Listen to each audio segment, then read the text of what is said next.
بسم اللہ الرحمن الرحیم۔ السلام علیکم۔ ہر روز واقعات کے لیے چینل کو سبسکرائب کر لیں۔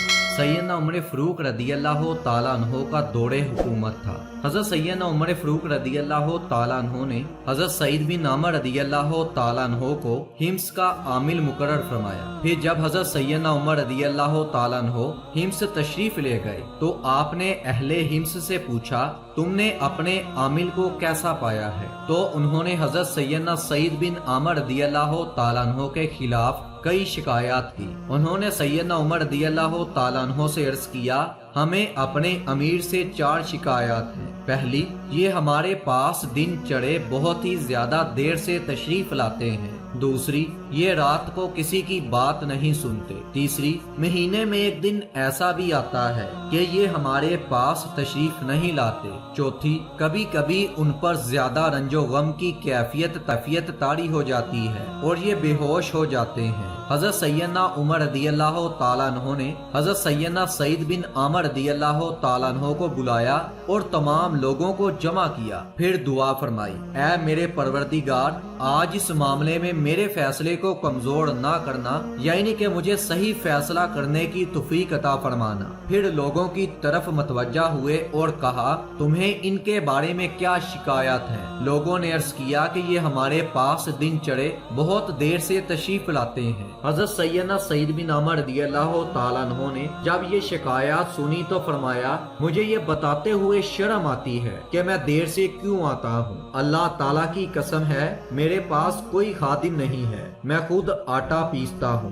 پھر اسے گوندھ کر روٹی پکاتا ہوں، اس کے بعد وضو کر کے ان کے پاس آ جاتا ہوں۔ میرے دیر سے آنے کی وجہ یہی ہے۔ حضرت سیدنا عمر رضی اللہ تعالیٰ پوچھا، اور کیا شکایت ہے؟ تو لوگ کہنے لگے، یہ رات کو ہمارے مسائل نہیں سنتے ہیں۔ حضرت سیدنا عمر رضی اللہ تعالیٰ عنہ نے پوچھا، اے سعید، تمہارے پاس اس شکایت کا کیا جواب ہے؟ تو انہوں نے کہا، میں نے دن مخلوق کے لیے خاص کر رکھا ہے اور رات کو اپنے اللہ تعالیٰ کی عبادت میں مصروف رہتا ہوں۔ پھر انہوں نے تیسری شکایت کرتے ہوئے کہا، ہر مہینے میں ایک دن ایسا ہوتا ہے کہ یہ ہمارے پاس تشریف ہی نہیں لاتے۔ حضرت سیدنا عمر رضی اللہ تعالیٰ عنہ نے فرمایا، اے سعید، تم کیا کہتے ہو؟ تو انہوں نے عرض کیا، حضور، میرے پاس کوئی خادم نہیں ہے، مہینے میں ایک مرتبہ میں اپنے کپڑے دھوتا ہوں، میرے پاس کوئی دوسرا لباس نہیں ہے جسے پہن کر ان کے پاس آ جاؤں، پھر جب وہ کپڑے سوکھ جاتے ہیں تو انہیں پہن کر ان کے پاس آ جاتا ہوں۔ پھر انہوں نے چوتھی شکایت کرتے ہوئے کہا،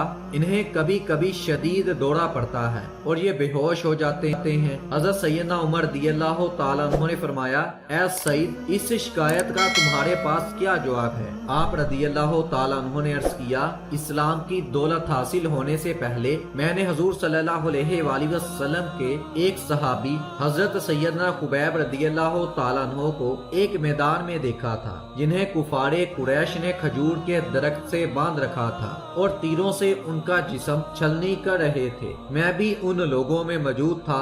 پھر قریش ان سے پوچھنے لگے، کیا تو اس بات کو پسند کرتا ہے کہ تیری جگہ محمد صلی اللہ علیہ وآلہ وسلم کو یہ سزا دی جائے؟ یہ سن کر ان صحابی رضی اللہ تعالیٰ عنہ نے ارشاد فرمایا، اللہ تعالیٰ کی قسم، میں اس بات کو بھی پسند نہیں کرتا کہ میں گھر میں اپنے اہل خانہ کے ساتھ رہوں اور میرے آقا صلی اللہ علیہ وآلہ وسلم کو کوئی کانٹا بھی چوبے۔ میرے آقا و مولا صلی اللہ علیہ وآلہ وسلم پر میری ہزاروں جانیں قربان ہیں۔ اس کے بعد اس صحابی رضی اللہ تعالیٰ عنہ نے حضور صلی اللہ علیہ وآلہ وسلم کی بارگاہ میں استغاثہ پیش کیا اور یا محمد صلی اللہ علیہ وآلہ وسلم، یا محمد صلی اللہ علیہ وآلہ وسلم کی صدائیں بلند کی۔ افسوس، وہاں ہوتے ہوئے بھی میں ان کی کچھ مدد نہ کر سکا، کیونکہ آپ اس وقت مسلمان نہ تھے۔ شاید میرا یہ گناہ بھی معاف نہ کیا جائے۔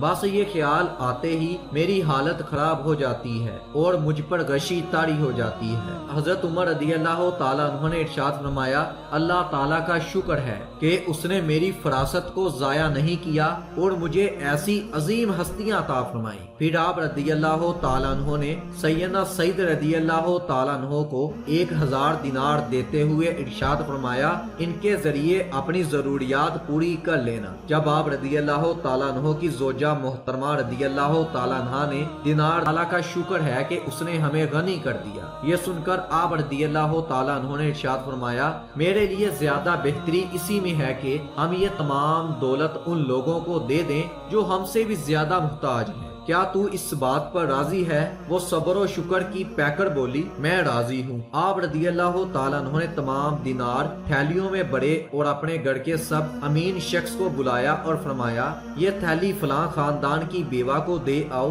یہ فلاں خاندان کے یتیم کو دے آؤ، یہ فلاں خاندان کے مسکین کو دے آؤ، یہ فلاں خاندان کے حاجت مند کو دے دو۔ اسی طرح آپ رضی اللہ تعالیٰ عنہ نے ساری رقم تقسیم فرما دی، صرف کچھ دینار باقی بچے۔ جب آپ رضی اللہ تعالیٰ عنہ گھر تشریف لائے تو آپ رضی اللہ تعالیٰ عنہ کی زوجہ محترمہ رضی اللہ تعالیٰ عنہ نے پوچھا کہ آپ رضی اللہ تعالیٰ عنہ ہمارے لیے غلام نہیں خریدیں گے؟ جو مال بچا ہے اسے غلام خرید لینا چاہیے، عام خرید لینا چاہیے۔